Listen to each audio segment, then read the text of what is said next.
sou o professor Renan Duarte e vou lecionar a disciplina de Ciências do quarto ano do Colégio Emaús. E aí, quarto ano, tudo bem? Vamos fazer então a revisão aí para a nossa avaliação, tá bom? O conteúdo é os invertebrados e biodiversidade. Relembrar aí um pouquinho dos vertebrados, tá bom, pessoal? Porque na realidade os vertebrados e invertebrados é um conteúdo só, que é animais, né, que nós estamos estudando. Então a gente estudou vertebrados um pouquinho mais no meio do ano, tá? Só que eu vou relembrar um pouquinho para a gente ir comparando com os invertebrados, tá bom? Que foi o principal conteúdo que a gente viu nas últimas semanas, tá? Bom, eu deixei a página, tá? Está entre a página 115 e 162 do nosso livro. E vocês podem acompanhar, tá? Também, claro, entre as videoaulas 41 e 56. Ficou com alguma dúvida de um conteúdo? Ah, Renan, eu não entendi direito, né? Do conteúdo dos moluscos, aqueles animais, né? Com a concha e tudo mais. Renan, fiquei com dúvida nos anelídeos. Voltem lá nas videoaulas e assistam ela novamente. Podem assistir a correção novamente também, tá? Na nossa revisão para avaliação, eu vou lembrar os principais tópicos que a gente viu, né? Não temos tempo suficiente para passar todo o conteúdo. Então, dica de ouro: voltem lá nas videoaulas, tá? Naquela que você ficou com mais dúvida, né? Ou às vezes que você esqueceu algum conceito. Então, volte lá, tá? Na videoaula, você vai só ir lá no YouTube mesmo, canal aí do colégio, pesquisar em ciências e procurar lá, a partir da aula 41. Aí você olha 41, 42, 43, 44, até encontrar a videoaula que você quer assistir, tá bom? Então, o conteúdo está aí, podem utilizar, tá bom? E bora então para a nossa revisão. Relembrando então, só um tópico dos animais vertebrados, tá bom? Existem aí os peixes, répteis, aves, anfíbios e mamíferos. São os 5 principais grupos de vertebrados. E os animais vertebrados são caracterizados por possuírem a coluna vertebral e o crânio, tá bom? Então os vertebrados possuem, agora os invertebrados não, tá? Eles não possuem coluna vertebral, tá? Nem o crânio, só que eles possuem esqueleto, tá? Então coluna vertebral é uma coisa, esqueleto é outra. Existem vertebrados que possuem sim esqueleto, tá, pessoal? Tá? Não todos. Todos os invertebrados possuem esqueleto? Não.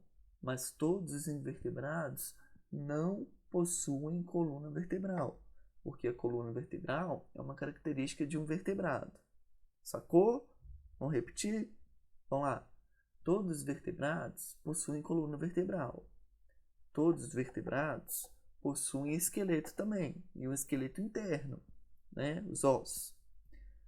Todos os invertebrados não possuem coluna vertebral. Invertebrado não possui. Só que eles podem possuir esqueleto, tá? E é um esqueleto diferente, ele não é interno. A gente vai descrever e relembrar um pouquinho mais sobre essas ideias, mas tem que ficar ligado nisso daí, não pode esquecer. É um grupo muito extenso também, né, pessoal? Vemos vários grupos, aí relembrando, né? Invertebrados são aqueles que não possuem o crânio e coluna vertebral. Temos então os poríferos, quinidários, plateumintos e nematóides. Formam um grupo só. Como que eles chamam? Os eumintos. Isso.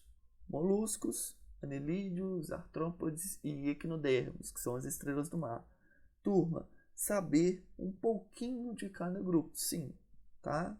E é muito fácil, pessoal. Vejam, nesta mesma imagem, podemos lembrar que, poxa, os poríferos é esse bicho estranho aí, ó, olha só, essa esponja do mar. Ele não tem membros superiores, não tem braço, né? Então como que ele anda? Ele não anda, ele é séssil. Viu? Lembrou? Se ficou com dúvida, pode voltar lá na videoaula lá e assistir a aula dos poríferos, tá bom? Então, olha só, os poríferos, eles são sésseis. Só de olhar na imagem a gente já lembra dessa característica. Os anelídeos, aqui ó, corpo cilíndrico, tá? Artrópode, corpo segmentado, dividido, equinodermata, estrelas do mar, né? Marinhas. Poxa, pegou, falou, já deu uma característica, tá? Outra também, podemos lembrar o corpo recoberto por espinhos. Lembram? Tá? Então, percebam, pessoal, somente de olhar uma imagem a gente já pode lembrar. Poxa, este invertebrado ele é desse jeito, ele é dessa forma. Aí um pouquinho, descrevendo de forma geral, é um grupo extremamente amplo, né? Extremamente diverso, com várias espécies. Aí umas características gerais, né? Estava lá na nossa videoaula. O conceito de parasita também é bom a gente lembrar, que a gente vai falar um pouquinho. A gente falou também sobre o conceito de extinção. E extinção é um ser vivo, né? É um termo, extinção é um termo utilizado para designar um ser vivo que não existe mais em um determinado local, tá? Então, aquele mal está extinto, ou seja, ele não existe mais ali. Lembrar que extinção, existe as extinções em massas, tá? Que é um processo natural que pode ocorrer aí, ocasional, são eventos catastróficos, ou seja, tsunamis, né? A queda de meteoros, são eventos catastróficos que podem ocorrer no planeta Terra e matam diversos animais de uma vez só, tá? Então morreu um animal ali, ó, acabou com todos de uma vez, provocou extinção. Isso pode ocorrer, pessoal, essas extinções em massa. Só que existe também a extinção sendo provocada pelo homem, sendo intensificada pelo homem, tá? Então por isso que a gente diz que o homem hoje ele é o maior causador de extinção, ou seja, ele mata espécies de animais a todo instante. Lembram que nós estávamos observando há poucos dias atrás as queimadas no Pantanal? Aquilo ali é uma série de ações humanas que provocam aí morte de animais. E se continuar no mesmo ritmo, incêndio criminoso, né, derrubada de florestas, é extinção também, tá? Acontecendo morte de animais, né? E o processo de extinção acontecendo. Ou seja, morte de animais provocados pelo ser humano. Então, hoje, tá?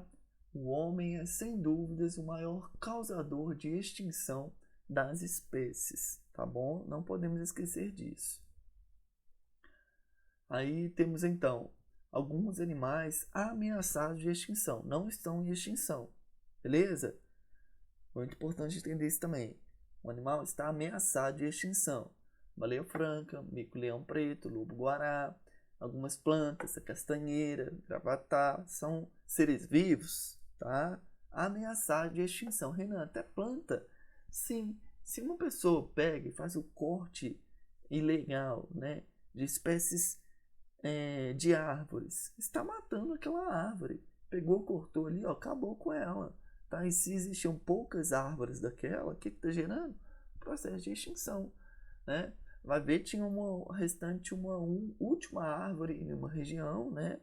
O cara não sabia que aquela espécie era a última, foi lá e cortou, acabou com ela. Provocou a extinção aí de uma espécie de árvore, né? Vegetal, planta. Tá? Então esse processo de extinção, na realidade, ele se estende para todos os seres vivos. Lembrando sempre que o maior causador é o ser humano.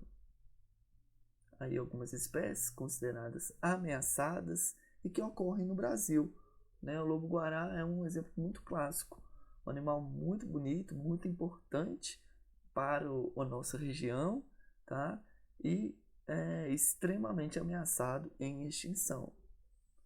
E como que nós lutamos para frear esse processo de extinção? Existe uma União Internacional para a Conservação da Natureza, a famosa IUCN, tá? A gente viu aí ao longo das nossas videoaulas que eles têm como missão, né, divulgar todos os estudos que eles fazem, né, com cada ser vivo e definir as categorias em que cada espécie está. Ela está ameaçada? Então ela está muito ameaçada ou pouco ameaçada? Então os cientistas que fazem parte aí da IUCN, tá? Montam o livro vermelho das espécies ameaçadas. Livro vermelho, né? Que estamos vendo aí, né? Na esquerda tem o internacional e na direita o brasileiro. Contém todas as espécies que estão ameaçadas de extinção. E isso é extremamente importante, né? Pois aí a gente consegue dar mais ênfase a essas questões. Puxa, a onça, por exemplo, é um animal que está criticamente ameaçado, então nós temos que cuidar dela, né? Então, quando um animal está ameaçado, ele pode estar vulnerável, em perigo ou criticamente em perigo. Criticamente em perigo é um caso mais grave. Tem pouquíssimos animais. E vulnerável, ele está sim também ameaçado, só que bem menos, não tanto quanto criticamente em perigo. Essas classificações são todas dadas aí pela IUCN, pessoal, tá bom? E esses X e EW os conceitos de extinto. Chegou aqui, ó, já não existe mais, tá bom? Se ficou alguma dúvida, né, pode voltar lá e assistir a videoaula sobre a IUCN. Tivemos uma aula exclusiva para falar sobre ela. Então, aí, novamente falando, né, o que está ameaçado está aqui dentro, né? Os animais considerados aí NT ou LC não estão ameaçados. Aí algumas espécies, tá? Alguns exemplos.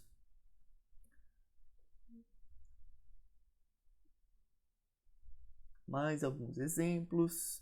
Gorila do Ocidente, pato mergulhão, uma espécie de ave comum aqui também na nossa região, tá, pessoal? Um animal com um grande risco de ser extinto, infelizmente. Agora entramos em um pouquinho de cada grupo, tá? Vou falar bem resumidamente, tá, pessoal? Porque são vários grupos, né? Então, se ficou alguma dúvida, pode voltar lá na videoaula. Então, anelídeo, tá? Os animais que possuem um corpo alongado e cilíndrico com inúmeros anéis dispostos em sequência. Simples, tá? Esses aí são os anelídeos, minhocas, poliquetas e sanguessugas. Aí as minhocas extremamente importantes para a produção do humus, né? E os moluscos. Existem várias espécies, né? Geralmente de água doce, mas podem existir também moluscos de terra firme.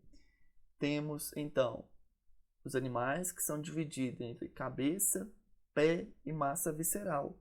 Todos possuem concha? Não, a maioria deles. Mas o que eu tenho que lembrar de molusco? Os animais que são divididos entre massa visceral, pé e cabeça. Beleza? E a massa visceral é a região onde vai estar dispostos aí os órgãos desse animal, coração, pulmão e entre outros. Eles possuem ainda a rádula, essa estrutura assim aí nesta imagem aqui dá pra gente perceber, né, que é extremamente importante para os moluscos se alimentarem. Artrópodes, outro grupo que eu adoro, né, pessoal? Né, já falei para vocês, são animais que são divididos, têm um corpo divididos aí em cabeça, tórax e abdômen, tá? Então, corpo dividido aí em 3 regiões também, só que com nomes diferentes, tá? Aí, vejam só que interessante aqui esse animalzinho, né? Até mesmo artrópodes voadores, tá? Ou terrestres vão ter essa divisão, tá? Uma outra característica desse grupo também é algumas espécies, não todas, fazer a troca, a muda. Lembram? Ou equidise, a muda, a troca de pele, tá, pessoal? Aqui temos uma aranha sofrendo processo de muda, né? Trocando a pele dela, que na realidade é um exoesqueleto. Lembram do conceito de esqueleto? Todos os invertebrados os invertebrados possuem esqueleto? Os invertebrados possuem sim, não todos.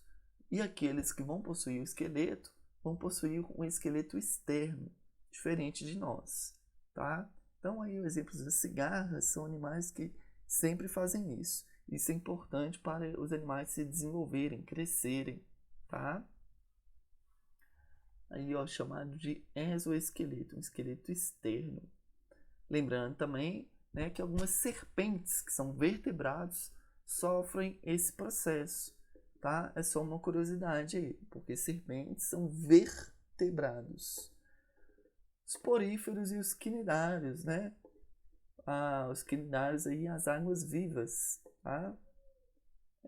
As esponjas, né? Animais sésseis, como a gente já falou.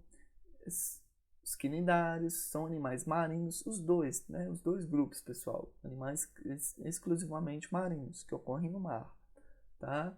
Quinidário lembrou de água viva, pessoal. Existem duas formas, né, de animais, os pólipos e as medusas, tá? Que no caso da água viva, eles possuem um formato de medusa. É um quinidário em forma de medusa, que a gente chama de água viva, um representante apenas. E os vermes ou eumintos, tá bom? Interessante lembrar que os eumintos verdadeiros, né, são aqueles que são parasitas. Anelídeo pode ser considerado um euminto, um verme? Sim, só que anelídeo não é parasita. Quem é parasita? Plateumintos e nemateumintos. São esses animaizinhos aí, ó. Tá? Mas parasita, Renan? O que é parasita mesmo? Parasita é um ser vivo que depende de um outro para sobreviver. Ele pode sobreviver dentro do outro ser vivo, endoparasita, ou do lado de fora, tá? Ectoparasita. Tranquilo. Só isso, pessoal. Parasita, um ser vivo que precisa do outro para sobreviver. Endo, de dentro. Ecto, de fora. Carrapatos, pulgas. E endo, os vermes, plateumintos e nemateumintos. E os equinodermos, as lindas estrelas do mar, tá? Aí, ó, lembrando, né, são animais que possuem o corpo recoberto por espinhos, né? Isso é uma defesa desse animal aí, muito bonitinho. Mais algumas características desses animais, tá? E o conceito, fechando aí a nossa videoaula, lembrando só o conceito de biodiversidade, tá? Estamos estudando os animais, né? A diversidade de espécies de animais, tá? Podemos definir então a resposta completa. Biodiversidade é a variedade de espécies de uma área. Ela pode se referir, portanto, a todas as espécies de plantas, animais, micro-organismos e outros seres vivos de uma determinada região. São o conceito de biodiversidade. Todos os seres vivos de uma área, de uma determinada área, tá bom? Sempre bom também relembrar aí dos conceitos de fauna e flora. Fauna são os animais e flora as plantinhas. Beleza, turma? Façam as questões de 1 a 10, tá? Questões, respostas completas, beleza? Para a gente corrigir na próxima videoaula. Bons estudos, um grande abraço e lembre-se sempre, juntos no caminho certo.